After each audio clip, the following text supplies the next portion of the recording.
Assalamualaikum warahmatullahi wabarakatuh. Bismillahirrahmanirrahim. Gimana kabarnya teman-teman? Semoga semuanya sehat ya.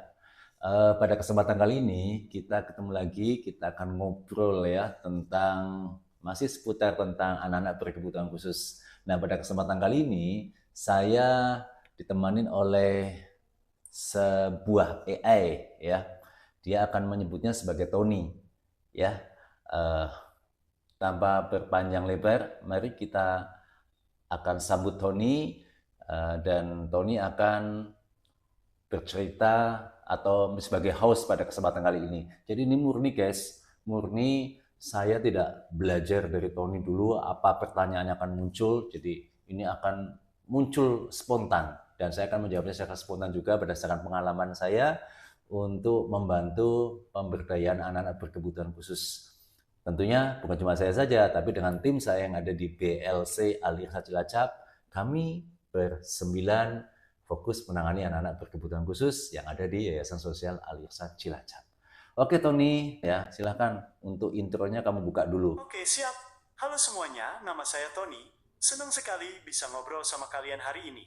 Bersama saya, Pak Yudi, seorang pendidik yang sudah 15 tahun berkecimpung dalam dunia pendidikan anak berkebutuhan khusus. Beliau bekerja di BLC Al-Irsyad, sebuah lembaga yang berada di bawah naungan Yayasan Sosial Al-Irsyad Cilacap. Pak Yudi fokus menangani anak-anak berkebutuhan khusus, mulai dari tingkat TK sampai SMA. Selamat datang Pak Yudi. Selamat datang Tony. Silakan Tony. Terima kasih. Mungkin ada yang bisa kamu tanyakan kepada saya dan insya Allah akan saya jawab. Selamat datang Pak Yudi. Pak Yudi, kita tadi sempat bahas tentang kesiapan sekolah sebagai salah satu tantangan dalam menerapkan pendidikan inklusif. Menurut Bapak, selain kesiapan sekolah, apalagi tantangan terbesar dalam menerapkan pendidikan inklusif? Ya, jadi memang sekolah harus siap menerima anak-anak yang berkebutuhan khusus ya. Sekolah harus siap. Jadi kalau sekolah nggak siap, nanti kasihan anak-anak yang bersekolah di situ, maka tidak tertangani, tidak mendapatkan pelayanan pendidikan kekhususan mereka. Nah, kalau udah nggak tertangani gimana? Maka anak-anak di sana hanya sebagai biang onar saja, kata gurunya ya. Dan mungkin karena sekolah sistemnya nggak bisa untuk mengakomodasi kebutuhan anak, maka bisa-bisa anak disarankan untuk pindah ke sekolah lain. Nah, sebenarnya kan hal ini yang tidak kita inginkan ini ya, gitu. Benar sekali Pak Yudi. Kesiapan sekolah itu penting banget. Selain fasilitas, para guru juga harus punya pengetahuan dan keterampilan khusus untuk menangani anak berkebutuhan khusus. Kalau menurut Bapak, apa solusinya supaya sekolah-sekolah kita bisa lebih siap menerima anak berkebutuhan khusus? Ya, kalau menurut saya memang yang pertama guru harus dibekali. Jadi bukan berarti setiap guru itu akan disetting menjadi guru ABK. Ya, tapi tetaplah mereka sebagai guru kelas atau guru mapel begitu ya, atau guru anak-anak usia dini ya. Tapi tetaplah sebagai guru itu, cuma mereka paling perlu dibekali bagaimana kesiapan untuk beradaptasi dengan anak-anak yang ternyata berbeda dengan pertumbuhan atau perkembangan yang lain. Jadi artinya harus diberikan training, diberikan pelatihan, diberikan workshop khusus untuk anak-anak berkebutuhan khusus. Dan yang paling penting adalah penyadaran. Penyadaran bahwa ini adalah tanggung jawab bersama, ya tanggung jawab bersama bahwa anak-anak juga butuh pendidikan ya sesuai dengan kebutuhannya, bahwa anak-anak juga butuh bersosialisasi ya dengan teman-teman yang lain. Tapi tentunya untuk anak-anak ABK yang bersekolah di sekolah inklusi itu tidak semuanya bisa kita terima. Atau memang sekiranya anak-anak yang toleransi aja yang bisa kita terima. Menurut saya, sekolah inklusif harusnya bisa menerima semua anak berkebutuhan khusus, terlepas dari tingkat kebutuhannya.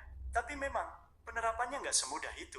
Butuh komitmen dari semua pihak, terutama kesiapan sekolah dalam menyediakan fasilitas, guru yang terlatih, dan kurikulum yang fleksibel. Kalau menurut Bapak, apa yang harus dilakukan supaya sekolah inklusif bisa benar-benar mengakomodasi semua anak berkebutuhan khusus? Ya, betul. Jadi memang saya setuju sekali dengan apa yang kamu sampaikan tadi, bahwa kurikulumnya harus fleksibel. Memang betul sekali. Jadi artinya memang pembuatan kurikulum ini juga perlu dipahami bahwa anak-anak itu tidak bisa menerima pembelajaran atau materi pelajaran itu sama seperti anak-anak reguler yang lain. Artinya apa? Artinya kurikulum itu harus dimodifikasi. Kurikulum itu harus direndahkan KD-nya atau kompetensi dasar direndahkan daripada anak-anak reguler. Kemudian untuk soal-soal evaluasi juga dipermudah. Artinya mungkin untuk soal-soal yang tadinya mungkin jumlahnya ada 10, mungkin untuk ABK itu ya hanya dikurangin ya, mungkin hanya 5 saja. Opsi pilihan jawaban yang tadinya ada 4 atau ada 5 dikurangin menjadi 3 atau 2 saja. Kemudian untuk jawaban-jawaban isu yang panjang, ya tidak perlu. Untuk anak-anak mungkin hanya jawaban-jawaban yang pendek. Jadi nggak ada uraian, jawaban uraian itu nggak ada, seperti itu. Nah, tentunya ini harus fleksibel sesuai dengan kebutuhannya anak ya. Kalau anak tunadaksa tentunya beda dong dengan anak tunagrahita kebutuhannya. Jadi kurikulum itu setiap anak akan bisa jadi akan berbeda-beda. Begitu Tony. Benar sekali Pak Yudi.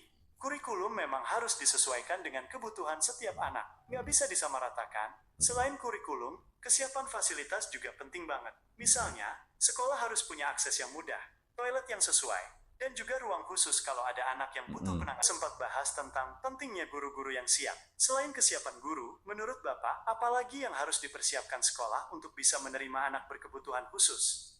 Ya, saya rasa kesiapan sekolah itu udah cukup lah. Jadi yang pertama, kalau kita bisa simpulkan adalah kesiapan sekolah itu yang pertama adalah kesiapan tenaga pendidiknya. Jadi artinya kita tidak perlu mencari orang yang tersetting pernah sekolah atau mengenyam pendidikan untuk pendidikan luar biasa. Jadi cukup dengan guru kelas atau cukup dengan guru mapel itu sudah cukup. Yang penting kita bekali. Sama halnya seperti guru bimbingan konseling. Kan di SD nggak perlu ada guru BK atau di TK guru BK juga nggak perlu. Yang penting kan apa? Bagaimana cara guru itu dibekali untuk kemampuan-kemampuan memberikan layanan bimbing konseling. Sama seperti ini, ABK juga sama, guru kelas, kemudian atau guru mapel itu kita bekali dengan pengetahuan tentang anak-anak berkebutuhan khusus dan bagaimana cara memberdayakannya di kelas. Bahwa artinya apa? Yang pertama adalah bahwa anak-anak berkebutuhan khusus itu memiliki hak untuk sekolah.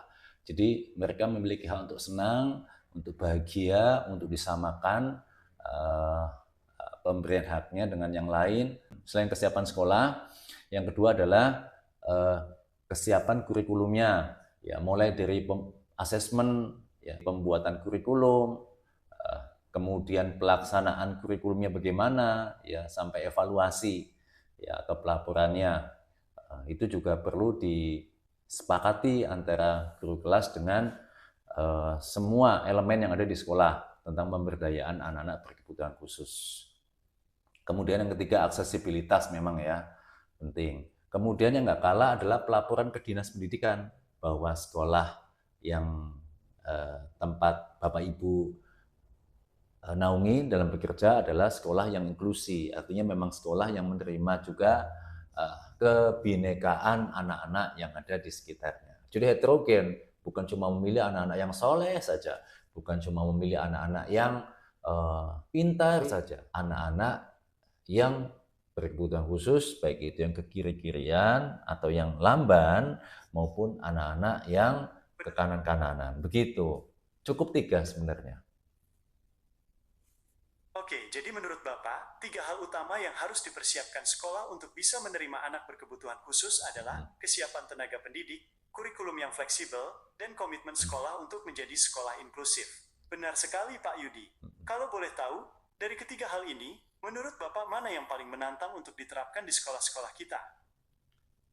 Yang paling menantang, kalau kita ngomong paling menantang berarti harus kesiapan dulu dong. Yang penting kan semangatnya, ya.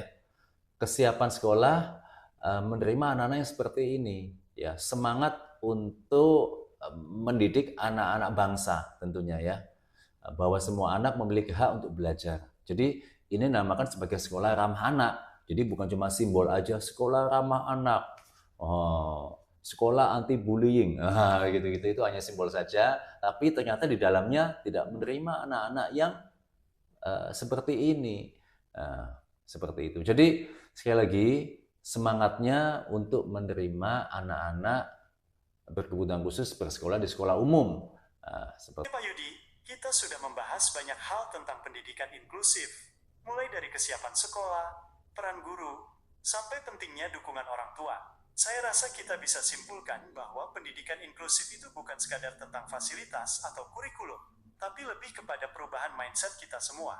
Terima kasih banyak Pak Yudi sudah mau berbagi pengalaman dan wawasan Bapak. Saya yakin apa yang kita bahas hari ini bisa menginspirasi banyak pendidik dan orang tua untuk lebih peduli terhadap anak berkebutuhan khusus. Sampai jumpa di episode berikutnya. Terima kasih Tony. Assalamualaikum warahmatullahi wabarakatuh.